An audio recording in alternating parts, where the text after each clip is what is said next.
ఎప్పుడైనా ఎవరినైనా క్వెషన్ చేశారా మాస్టర్? ఎందుకు ఇలాగా నన్ను ఆఫ్ కెమెరా ఫోన్స్‌లో గాని, కాన్‌లో గాని లే ఎందుకు లే అస్సలు క్వెషన్ చేయలేదు. వస్తారు, మీ పని చేసుకుంటారు. అంతే. సైలెంట్. రేపొద్దున మనం మనం పని మనం చేసుకుంటాం. మన ఊరికే మాట్లాడుతది.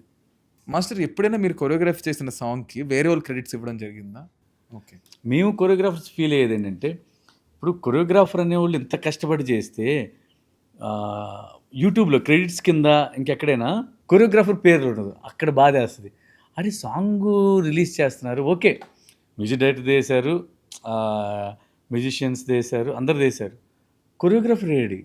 సింగర్ పేరేశారు, లిరిసిస్ట్ పేరేశారు, అందరూ చేశారు. కొరియోగ్రాఫర్ పేరు కూడా ఉండాలి. కొంత మర్చిపోతారేమో వాళ్ళు. అదొకటే అనిపిస్తుంది ఒక్కొక్కసారి. క్రెడిట్స్ ఒక పని చేసినప్పుడు క్రెడిట్ తీసుకోకపోవడం కంపల్సరీ. ఇప్పుడు మనకొచ్చే డబ్బు ఒకటి. డబ్బు మన సాటిస్ఫాక్షన్ ఇస్తుంది. దానికన్నా ఒక టెక్నీషియన్స్కి ఏంటంటే సాటిస్ఫాక్షన్ ఇచ్చేది ఆ క్రెడిట్స్, లేదంటే మనం నిజంగా బాగా చేస్తే ఒక్క ఫోన్ చేసి నువ్వు బాగా చేసావు అని చెప్తే అంతకు మించి ఇంక హ్యాపీనెస్ ఇంకేం ఉండదు. మనకి ఎంకరేజ్మెంట్ ఇస్తుంది మనకి.